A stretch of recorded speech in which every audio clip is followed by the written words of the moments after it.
yo quisiera iniciar preguntándole sobre el ataque de los nerds. El papel de Stu es a mí es muy bestial, yo lo vi en Dailymotion. Man, ese papel es una locura. Yo solo quiero decirle cómo fue manejar la tensión durante toda la trama. Okay, Jhon always does that, sorry. He goes early in the beginning of the careers of the interviewers. We are going to talk about Attack of the Nerds. Man, Jhon, sometimes I wish not only be the translator, but watch it. Jhon watch it on Dailymotion. That is crazy. You found it? Jesus. on Dailymotion, man. That's the most crazy part. And I hope it's still on there so I can watch it. And he said that your character as a stud, it was crazy, man. It was not so. Let's talk about this very early in your career, these crazy beginnings in this short film. Go ahead, man. Yeah, so Attack of the Nerds, man. I think it was like for a 48-hour film festival thing or something. It's something that they do here in the US like once a year. Basically, they go through each state or a couple of cities, major cities in each state, and they'll do what they call a 48-hour film festival where you have to put together a group of people. You know, there's X amount of people. I think it's like 10 to 15 or something like that. And they don't give you any of the specifics of what you have to produce until basically the last minute. So they give you an envelope that'll say, okay, you have to do a musical, based on the life of a janitor, and you have to include this green rock and make it part of your story. And then they'll give you 48 hours to complete that film. And that was basically, I think, what that one was, where I just had a couple of friends that were doing this film festival thing, and they were like, okay, we need another actor to do this thing real quick. Can you help us out? And I was like, yeah, sure, of course. And I think that's what that was. Yeah. And that was probably like one of the first films that I did, right when I started trying to get into TV and film on away from theater back in Milwaukee. Jhon, fue un concurso de 48 horas y la única regla es que tú sabes que ahí hay una roca, ¿no? La única regla es que saliera la roca, fuera el género que se hiciera. Dice que sí, que fue una locura, fue las primeras cosas que le hizo allá en Milwaukee en un concurso. Imagínate, pues obviamente, dice que es una locura que lo hayas visto y es todo bacano porque está hablando de lo que ha hecho, lo que hasta ahora.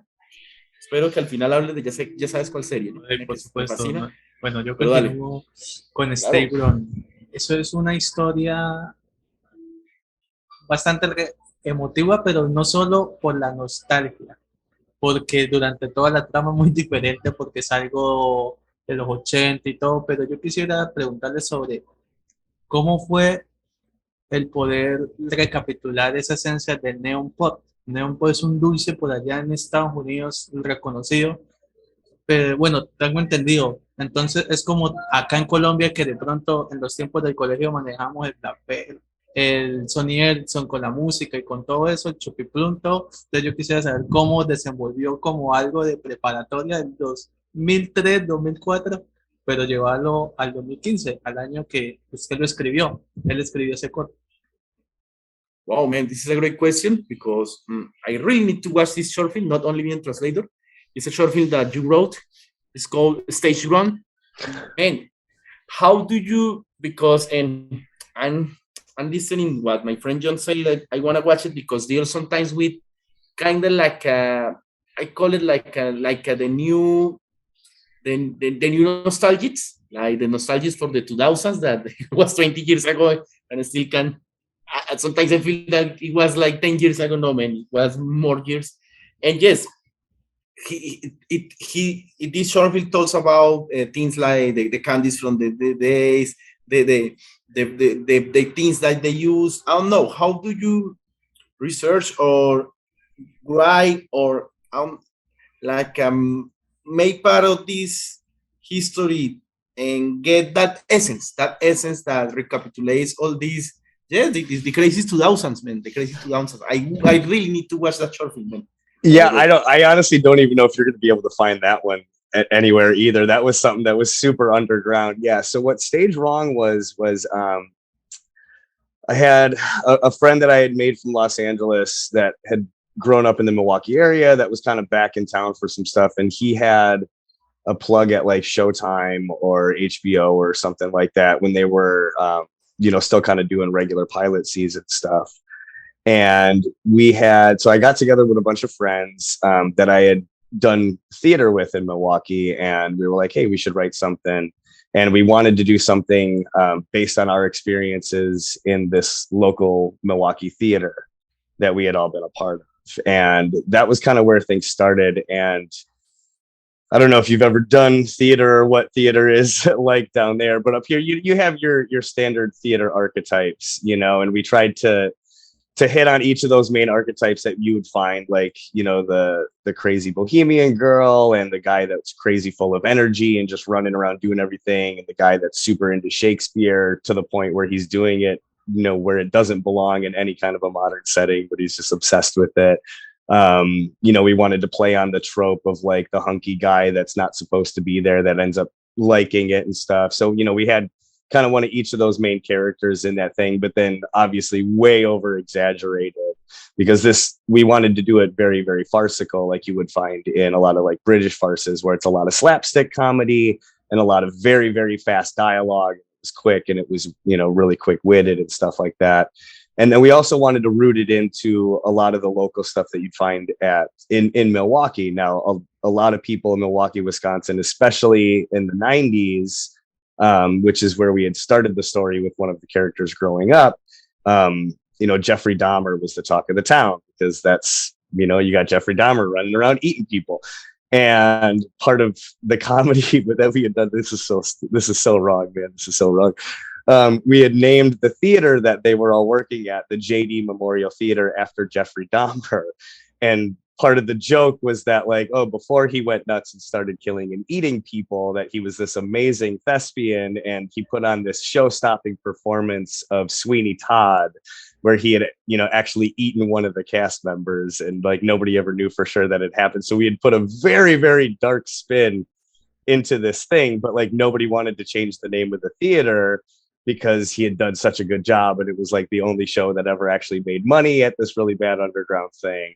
And yeah, it was honestly really well written. I didn't write that much of it. I mean, like, you know, there was like 6 or 7 of us that were writing, and we each had our own little sections that we had to do. But I would definitely say the talent for the writing portions of that came from other places, not myself. But yeah, I was definitely involved. And it was super, super fun project. It never got picked up. It never went anywhere. So that's why I'm like, I don't even know if you'd be able to find the pilot episode anywhere. We basically had just filmed like a sizzle reel is what they call it, where you present like a press kit, you know, to try to get a show picked up. So it never really went any farther than that. You might be able to drag up a script somewhere. I'm not 100% sure. You made a movie about that crazy subplot of Jeffrey Dahmer, and years before you be on the most amazing show about serial killers, man. I know it is, and it's weird. I know I've like basically made a living playing like killers and assholes. I know after that, you know, and I was one of the good guys in that show too. Okay, you see something strange? My one of my cats is trying to steal the shot. Okay, I will oh, hi, kitty. Luckily, mine is being good, very good somewhere. I'm a little worried he's going to tear my whole backdrop drop down at some point, but we'll see. Man, this house looks like if I think I can shoot something here about, I don't know if for serial killers or something. I got 20 cats, man, so it's crazy. But I will try to translate. Jhon, sé que quieres que sea breve, pero es que es una locura. Si tú viste el corto, tú sabes que hay una broma ahí sobre Jeffrey Dahmer siendo un actor. Entonces, obviamente, todos estos dulces y todo lo que se habla, hola César, por cierto, es sobre la cultura de Milwaukee, y eso es una broma que ellos tenían. De hecho, es basado en una obra que ellos tienen, pero llevada como al humor británico. Es muy británica, de hecho, a pesar de haber hecho en Estados Unidos. Y dice que una de las bromas que tenían era que pues Jeffrey Dahmer, antes de empezar a matar, era un actor muy bueno. Entonces yo le dije que se imaginó alguna vez hacer una obra graciosa sobre Jeffrey Dahmer y después aparecer en Mindhunter. Dice que es una locura. Pero bueno, papu, yo sé que tienes buenas preguntas. No, quiero ver ese corto, por cierto. Dale, César. Lo conseguí de nuevo. César, dale. Ok, Hola, hola a todos, buenas noches. Hola Adam, gracias a todos, gracias Adam por aceptar la invitación a la entrevista. Y bueno, mi primer pregunta es sobre sus inicios como actor. En su biografía pone que él antes trabajaba como aprendiz de electricista y también trabajaba en otras industrias. Ahí ya después descubrió que su pasión era la actuación, pero quisiera que nos contara cómo descubrió eso, cómo descubrió que su vida era para actuar. Okay, man. Myself and Jhon, we are from Colombia, but Cesar is our friend from Mexico. He says Hi. hi.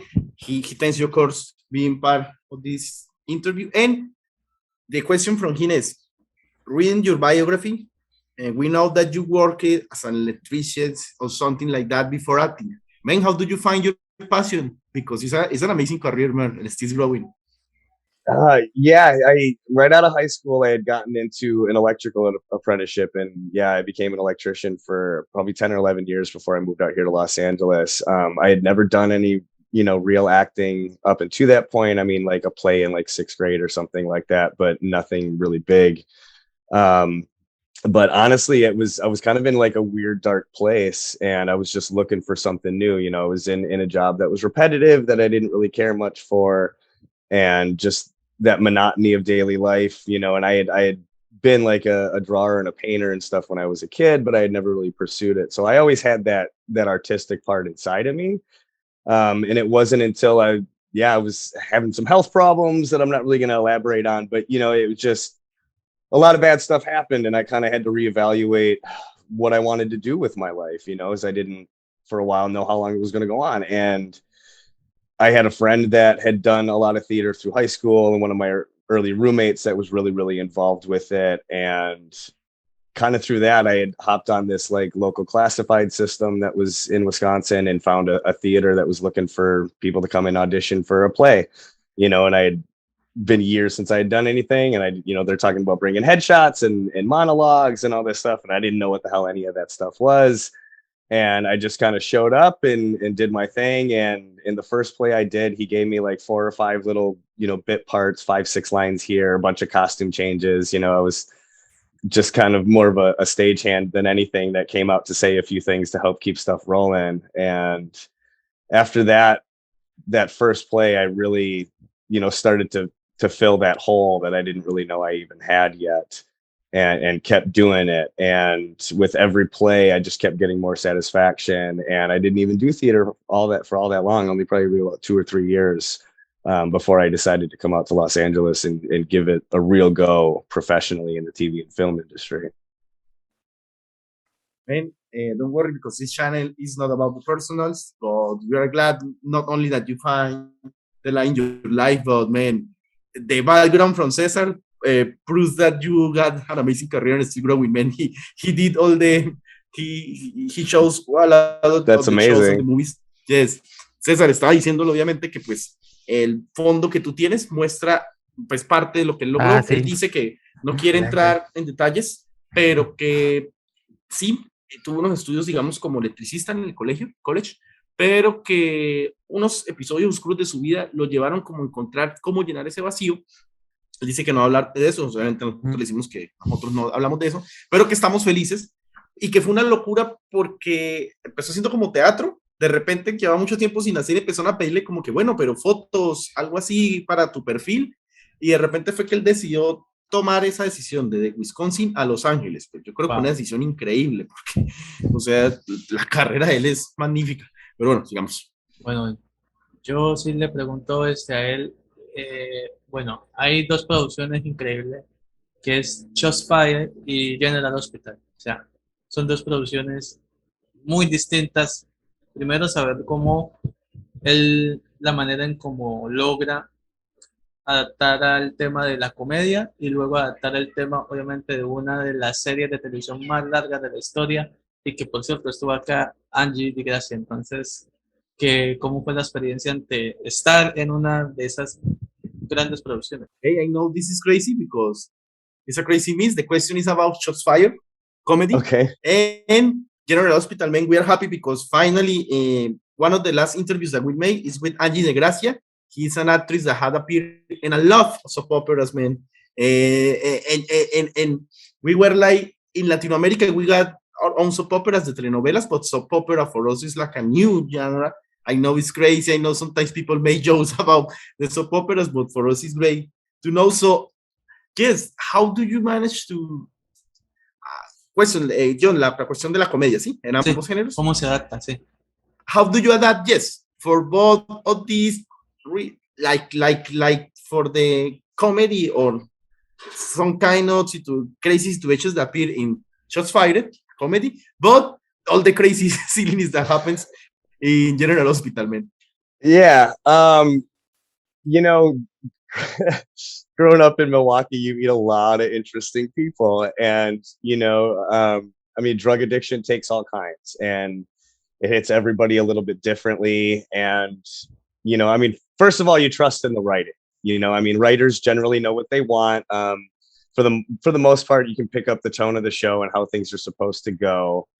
You know, and Shots Fired, man, that was such a fun project. Yeah, that was probably like the first time I got to get like real nuts with playing, you know, somebody that was all drugged up and coked out. Yeah, and Spoon, I had the stuff all over my face, and that was just, you know, channeling some people that I ran into on job sites. You know, I'm not going to say the specific names, but you know, it's, you find those people that like, wow, like you're just really, really into this, and you're all about it, and whatever, you're doing it in a comedic way. And then you also meet the people where they've been doing that for years and years and years and years and years. And you can see the toll that it takes on them and on their body, and how it totally overruns their life. And then, you know, I go on something on General Hospital, and you're playing, yes, somebody who has the same addiction problems, but you're, you know, for one, doing it on a show with a much different tone.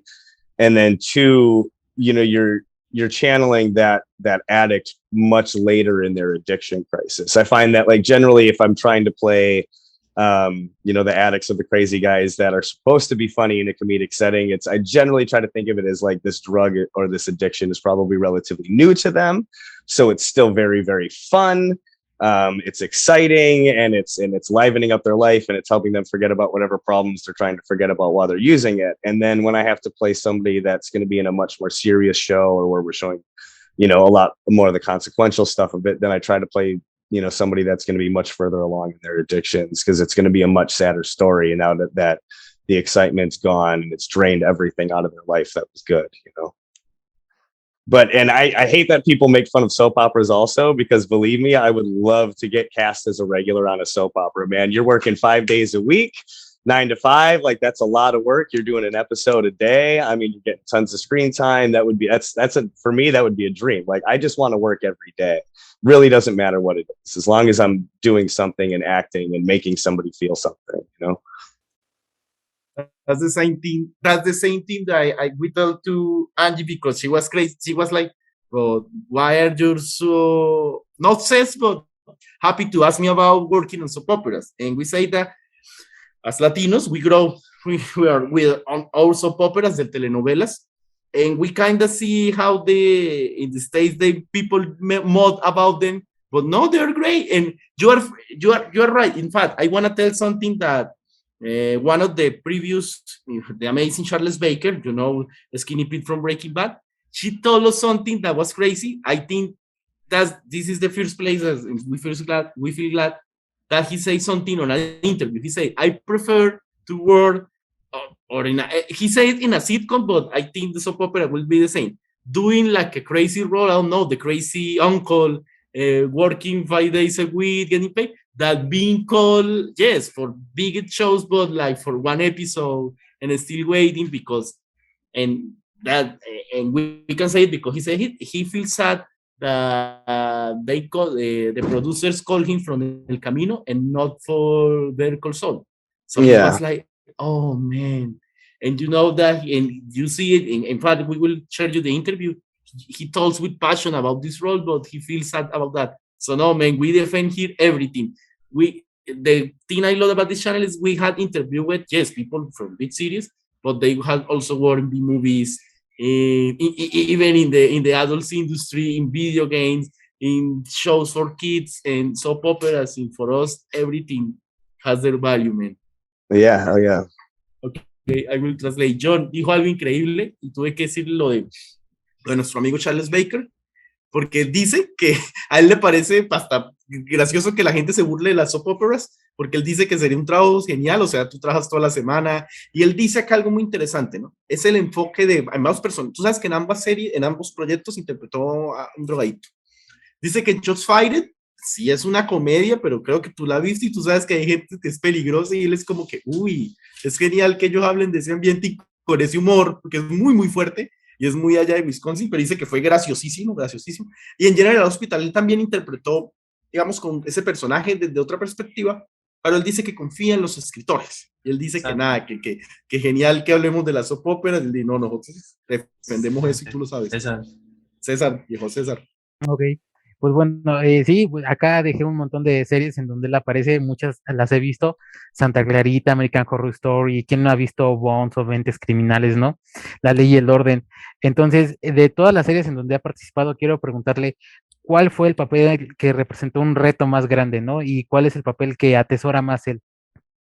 Okay, it will be we will have a lot of season if we talk from all the series that you had appeared. So encapsulating, because you had appeared in amazing series, what is the biggest challenge that you approach in a series, in a role, and the role that, man, that get more of your heart? And by the way, I'm happy, no? Congratulations. We will be talking, since this channel started, of Winning Time when Winning Time wasn't even announced, man. And every time I watch Winning Time, man, it's like a dream team of people that had appeared on this channel. Just were yes.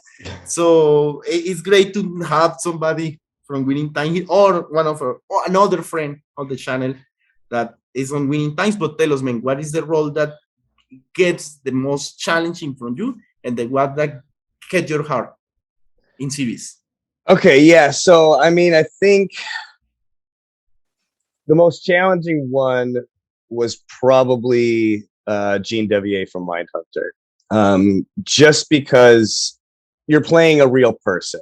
You know, I mean, anytime that you're being tasked to play somebody, you know, especially when that person still has relatives that are still alive, there's a lot more pressure because you know you have to try. You want to mimic their body mannerisms. You want to become that person as much as you can. And when there's still a whole bunch of people that are around that are alive that remember them, it's going to be, you know, a lot harder to fool the people and create, you know, more of your own character. So I feel like there's a little bit more restriction when you're having to play somebody real.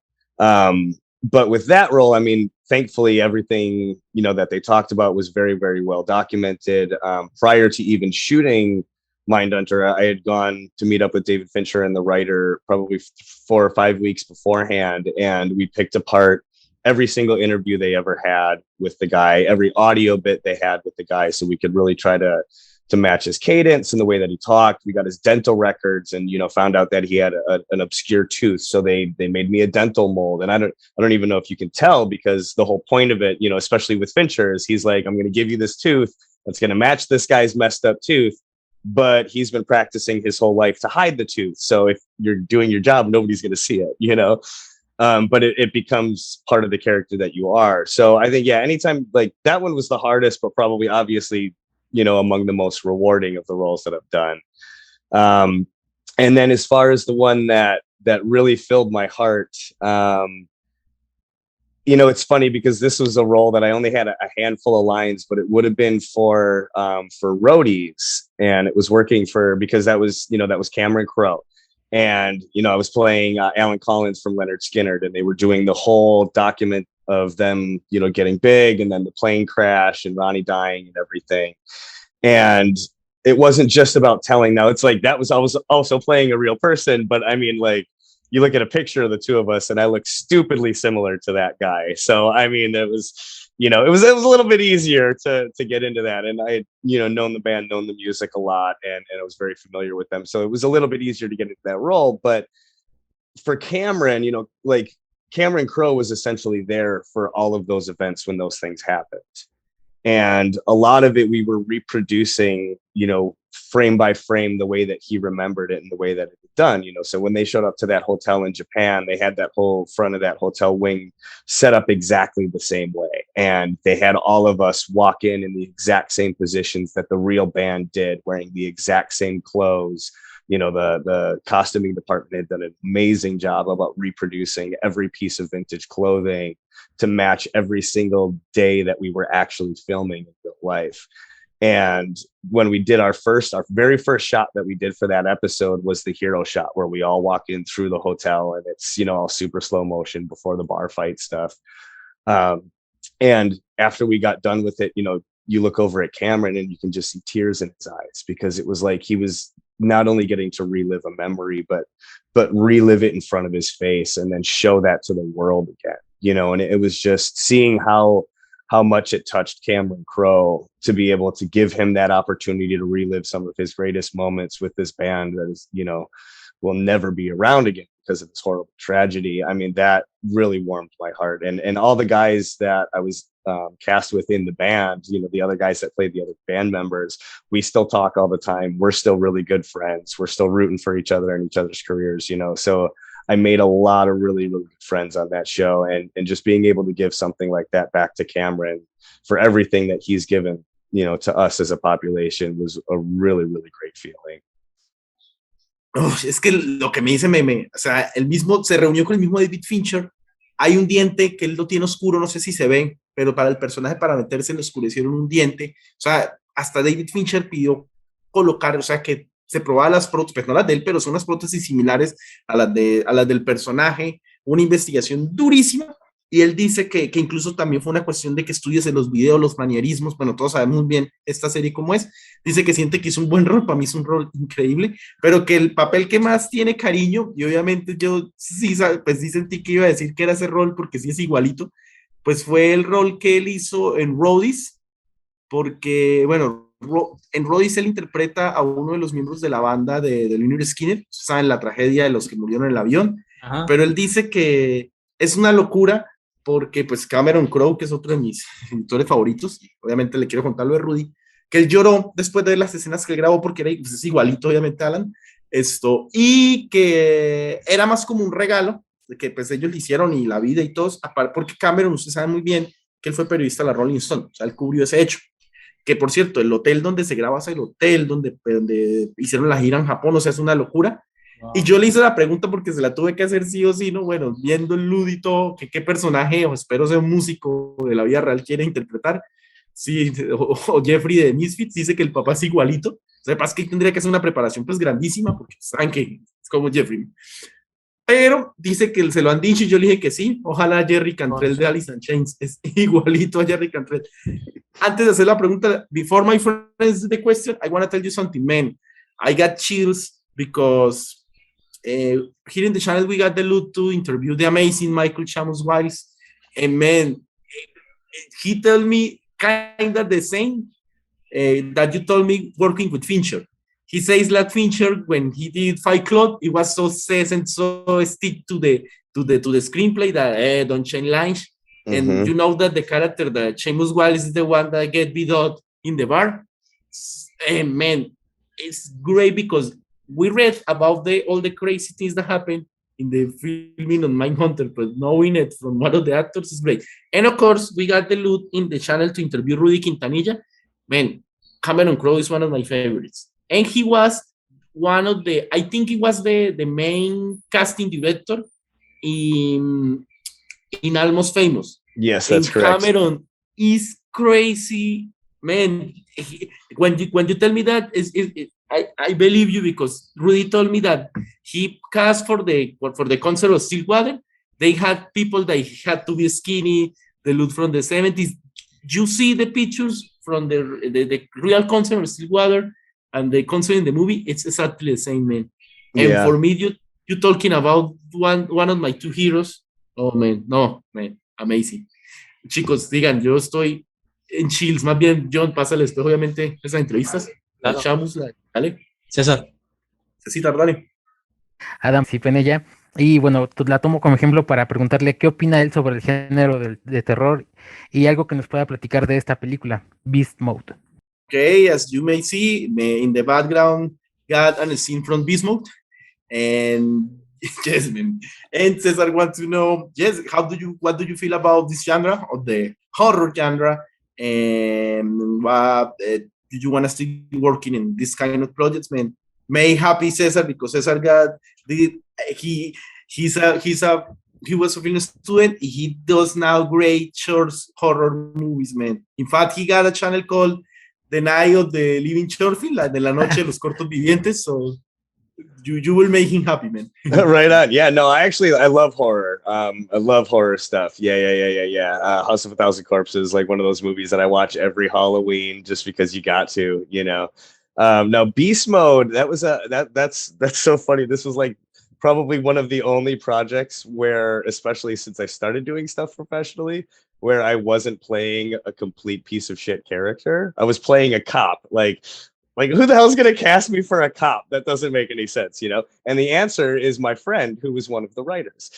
So it was a film that a friend of mine was producing, and you know, they had filmed a lot of it. You know, I think most of the stuff with Michael C. Hall they had done really, really early, and it was one of those things where 2 years after, you know, a year and a half, 2 years after principal photography, they needed to get like a couple of last minute scenes in real quick. And it was one of those things where they, you know, had a cop outfit for somebody and the actor couldn't make it or backed out or for whatever reason. And I just happened to talk to him earlier that day, and he was like, "Hey man, just you want to come over real quick tonight and just shoot a couple of scenes, like, you know, whatever, just help me out." So I said, "Okay, yeah, go and do it." You know, I got to meet Michael C. Hall and hang out with, you know, a couple of people. And I mean, I love the special effects and the makeup in that movie. So great. Yeah, I really like horror stuff a lot, especially if you could like, you can even do it a little bit campier, you know, like, especially when you can fit that little bit of comedy in it, you know. And it's like, they really stuck to that like classic B horror film that they were trying to get with Beast Mode. And I love the way that it turned out. And we understand you. We all love House of the Thousand Corpses, man. So yes, we cannot live without that movie. Es que, jóvenes, es muy increíble porque él dice que es muy loco que que le hayan dado un papel de policía en esa película, que él dice, bueno, ¿y por qué le dieron un papel, no sé, de uno de los monstruos, los malos? Dicen que porque es que el dato bueno es que el que escribió la película es amigo de él. Y fue que lo llamó como que te necesito acá, se imagina, que amigazo, ¿no? Por cierto. Y dice que no, que él ama el horror. Dice que algo bueno es que la película siente que los efectos prácticos son muy buenos en esa película, José. Bueno. Que conocerá, obviamente estuvo con Michael C. Hall, obviamente lo adoramos. Y nos dice que ama tanto el terror y que le damos la razón, que él no puede vivir sin ver, creo que cada año La Casa de los Mil, cadáveres de Rob Zombie. Pues, de Rob Zombie. Uy, man, we love Rob Zombie here. He's one of our heroes. Yo tengo mi última pregunta y es Bloodline. Ah, man. Uf. No, it's amazing. No, man, yo digo, esta película, ¿sabe que me encanta? Las bandas sonoras. El de Go Back to Sleep es que la banda sonora principal, man, esa banda sonora, cuando no, el protagonista es en William Scott junto con él. No, man, yo solo quiero decirle que cómo fue realizar, no solo que obviamente está el suspenso, ya César habló del terror, entonces el suspenso manejar la convención de obviamente ser la víctima, en que ya no es algo que es el villano, sino más bien la víctima, cómo es como cambiar eso del rol y obviamente su experiencia experimentando la banda sonora, la película, si la vieron en alguna gala, sala gigante, porque eso, la verdad, para repetírsela nuevamente, a mí me encantó. ¿A ti te hubiera gustado estar en esa gala? Sí, yo también, ahí. Okay, Jhon is now confessing me something. He said that he really wanted to be. In fact, he's asking you. There were like a bit premiere, bit gala from Bloodline because he loved it. He said that he really wanted to see it on a video screen. He loved the soundtrack, and he also asked you, yes, how do you manage your role because you are the victim here? And man, whatever you want to tell, this is the final question. About Bloodline, Jhon loved it. In fact, Jhon wanna rewatch it on a video screen. So whatever you say about Bloodline, make him happy, man. Okay, so yeah, Bloodline. They have me listed as the victim, and I'm that first victim that's getting killed over the phone. It was just an audio bit. Like I never even went in for any filming. It was just the audio bit over the phone. And that was the producer of that movie, Adam Hendricks. He had called me in because I had just finished doing a series that was turned into a movie for HBO Latino called High and Mighty. and he was the producer on that. And it was one of those same things where they were like, we need somebody to come in, and we only got enough money left to pay for one day. We just need somebody to come in and lay this audio track down. So he just called me to bring me in to do it. And that was basically how it all happened. Yeah. I just worked with the producer on that other project for HBO, like right before that. And we can keep going, man. I got time. If you got time, we can keep going. It's all good. In fact, what is the project on HBO that comes next after this movie? So that was it was a show called High and Mighty, that we had done it for Warner Brothers, as part of their, like, they were trying to start up a new like web series development channel and stuff, and like making stuff with shorter content, because that was like right before TikTok like really blew up, and they could kind of see that people were already getting ready to start doing shorter stuff.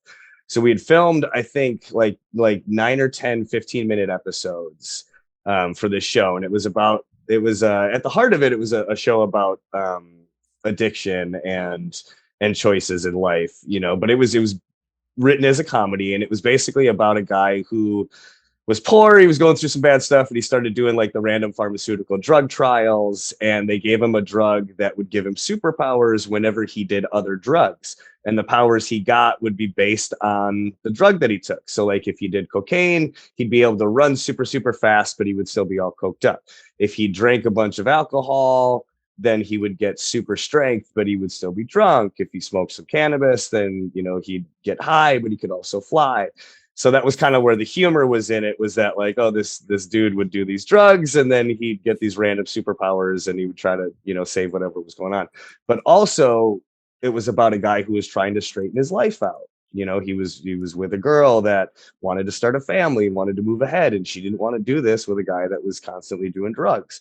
So, part of the battle within the show was that whole great power, great responsibility thing, where he'd be put into these situations where if he stayed sober and stayed true to what his woman wanted, he wouldn't be able to save this other person from this robbery or from this rape or whatever. But, then he had the power to save these people, but he would have to do drugs, and it would ruin his own life. So the whole thing was really an allegory for addiction. And it was directed by this amazing guy named Carlos, who ended up to go on and direct Raya and the Last Dragon for Disney. The writer from it, Cesar, he almost immediately after writing that show got picked up by The Simpsons, and he's a staff writer for The Simpsons now. Oh, so yeah, we were hoping to get like a second season out of that show, but he's really, really busy with The Simpsons now, so I don't think that's going to happen. And then, even double backing on the horror thing, like I just finished up doing that horror comedy with Courtney Cox on Stars, called Shining Vale, which was super, super fun. And then, yeah, of course, Winning Time just came out. My first episode dropped a couple days ago, and then I'll also be in the finale as well. Es que les va a encantar. Saben muy bien que incluso la escena de él se maneja con mucho audio, ¿no? La de Bloodline, ¿no? Es el primero que matan la llamada. Yes. Pero es que lo increíble es que el que lo llamó, aquí es otro amigo, pero miren cómo va la historia, y lo bueno es que yo le pregunté sobre eso. Aquí me demoraré un poco porque estoy buscando la historia. El que hizo Bloodline fue un amigo que ya lo habían llamado para hacer una serie en HBO, pero Latinoamérica. Lo bueno acá es que después de Bloodline, él está comentando como que, oye, parece que un proyecto que yo estoy pasando como un corto, lo acaba de comprar HBO, y adivine cuál proyecto es, el de High and Mighty, en donde él hace de Pap. Yes. Oh, y es que I'm telling my friend that what happened with High and Mighty, that it was first a short project that then he got bought for HBO. Congratulations. Yes, yeah, no. And they basically took the 11 episodes and cut it into like an hour and 49-minute movie. So even though IMDb lists it as, I think, like 8 episodes or 7 episodes of a show, it actually had debuted as a movie on HBO Latino. Es que es una locura porque HBO, o sea, es una película, pero HBO lo pasó, y obviamente IMDb, como pues una serie de cortos episodios. Obviamente es una serie que se burla de la drogadicción, que como que cada vez que prueba una droga nueva le da poderes. Pero lo increíble es que acá hay una cosa como medio triste, ¿no? High and Mighty iba a tener segunda temporada, o bueno, segunda película, pero es que César, el amigo, es el nuevo escritor staff de Los Simpsons. O sea, mira el salto, lo que llevó una cosa al otro. Bloodline, el que escribió Bloodline, pasó a ser High and Mighty y pasó a hacer esto. Ahorita está en Los Simpsons, dice que pues, obviamente no, pues que él está muy, muy feliz por el amigo, pero pues sería muy genial hacer High and Mighty, pero nos habla de dos proyectos. Obviamente se viene Shining Vale, es otro proyecto de terror. Esto dice que acá nos da, pues no es un spoiler, sino algo buenísimo, ¿no? Que ya se estrenó el episodio donde sale en Winning Time y va a salir en la final. Sale en la final de Winning Time. No, men, felicitarlo. Congratulations, man. Wow. Mire, wow. hay que celebrar porque, primero, hablamos con la primera persona que que estuvo en Mindhunter, luego en Bloodline, luego en High Might. Es una locura. No, yo solo quiero felicitar a Adam por esta oportunidad y por darnos el espacio. Dígale que no va a contestar llamada luego de esta entrevista. No, man. You make part of one of the goals that okay, of course, Jhon and the channel is from Jhon, but we are all friends. That got one person from Mindhunter. So, yes. But it was crazy because you also told us about from High and Mighty. We never interviewed somebody from that project. And what Jhon said is real, man. After this interview, you won't ask her the calls, man. We know that an amazing career comes with more interviews. In fact, I want to ask you, this is like your first interview in outside in terms of interviews. How is it going? Good. I think it's going good. Yeah, I think it's going good. You tell me, how is it going? No, but we are like the first interview outside USA. So how we gonna know? Right. Yeah. Technically, I think probably the first or second interview I did right after Mindhunter was for a music blog that was based in Scotland. So I think technically that would be the first outside the US one. But I think you guys are hitting much better questions, and you guys are hitting some good questions, and you guys are just really, really personal. Yeah, and I mean, it was, like they were great. I mean, I think it was probably like a 2.5 hour interview. I mean, we talked about everything. We just went way more in depth with like a lot of the personal stuff, and you guys have been so great. Like Andres, your translation, man, you've been working so hard today. Holy crap. Like, thank you so much. Thank you. No, man, the honor is ours. I will translate to my friend. Dice que técnicamente, después de Mindhunter, ha hecho 2 entrevistas, hasta la segunda, pero la primera es muy graciosa porque fue como 2 horas. Eran blogs de música, le preguntaron pues sobre música de Escocia y es que se concentraron un poco en lo personal. Dice que nosotros hicimos las super preguntas, que le encantó, que... No, man, the honor is ours. When I always... Okay, of course, I know the word from my friend Jhon, but Jhon showed me, and I was, man, you're not serious. We're not going to interview Adam. Yes, wow. No, man, for us it's an honor because you don't know, of course, you know how big is Mindhunter in the whole world, but seeing that the other projects, I mean, Winning Time, that, man, it's great that you are here in this small channel talking to us, man. The camera is yours. Send a bit hi to Colombia, to Mexico, to the people that you wanna say hi. Say your social media so people can follow you. Tell to stay tuned in the projects that you wanna people stay tuned. Go ahead, man. The camera is yours. For us, it's a winning time for us, man. Right on. Well, yeah. I mean, first, thank you guys. The honor is mine. I mean, you're talking about me, but no, the honor is mine. I mean, anytime anybody's interested in our work, I'll do every interview that I possibly can. You guys want to do this once a year? Let's set it up. Let's do it. We can totally do that. I love it. Yeah. Hello to Colombia. Thank you guys for watching. Amazing. Hello. I just want to say hello to the whole world.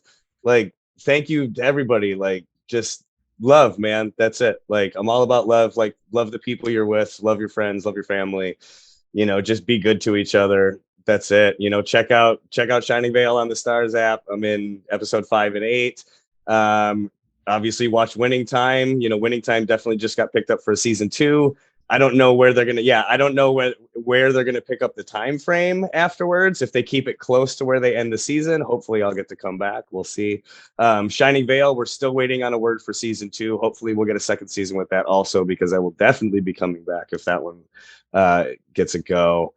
And yeah, watch my stuff. Be good to each other. Like, thank you so much. That's it, man. Like, I love you guys. This was amazing.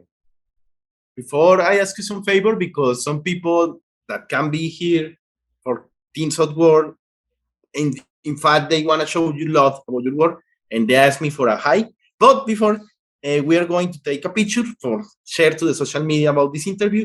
But oh yeah, and my social medias. I forgot about that. Jesus. Oh yeah. Don't tell it. Yeah, just man, I'm the worst with social media, to be honest. The best one to follow is going to be my Instagram. It's just Adam Williams Zastrow _official. Before I ask you to take the picture so we can share to the social media about this interview, I will tell to my friends the great news about the second season of Winning Time. Winning Time va a tener segunda temporada. Excelente. Pero que por favor promocionemos, yo necesito por favor, el Shining Vale. Dice que puede que Shining Vale tenga, o sea, es va para el episodio 5 y el 8, pero puede que tenga una segunda temporada en Stars. Okay, the picture now, man. Okay, I will kill 2 bears in a row. Okay. First, the highest from a friend is her name is Karen. Man, she's sad because she freaking loves Mindhunter, but she's working on how do you call it? The call center, so okay. He can be here. But send a big hi to Karen, and the second hi, I will kill 2 bears because it's from a friend that is called also Andres. It's Andres Martinez, but no, send a hi to. Okay, no, I will say to Andres too. I can have that hi to myself, but no. To Karen and to Andres Martinez, but if you want, in fact, no, the hi from the channel. Invite people to watch the channel. So absolutely. Karen, well, I mean, I'm going to give the hi to Karen. We're going to give the hi to Andres, the other Andres, and you Andres too. I'm not going to leave you out. Thank you, man. Cesar and Jhon and the channel. Thank you guys so much for watching. Stay tuned. I watched all your other interviews. You guys are amazing. You're getting some really, really great stuff. I'm totally going to follow the channel and see what you guys keep putting out, man. Okay, I will send it to all to Karen and to Andres. Okay, no, man. Thank you so much, chicos. ¿Le quieren decir algo? Para mí, una de las mejores entrevistas que hemos tenido, créanme. Por supuesto, no, gracias a Adam por esta maravillosa oportunidad, gracias por esta gran emoción que tenemos ahí. No, solo quiero decirle que miles de éxito en los futuros proyectos. Jhon say that a lot of success and thank you so much. ¿Y César qué vas a decir? Sí, yo, pues igual agradecerle la oportunidad. Siempre es un placer hablar con un grande sobre cine de terror y pues nada, ojalá esté de regreso pronto. No, man. Cesar said that it's great to talk to somebody about horror movies, and you can be here anytime, man. The channel is your home now. Yeah, thank great. So yeah, we can talk about whatever you want, man. Let's do it. Hell yeah. Thank you, man. Bye bye. All right, thank you guys. Bye bye. God bless you. Bye bye. See ya.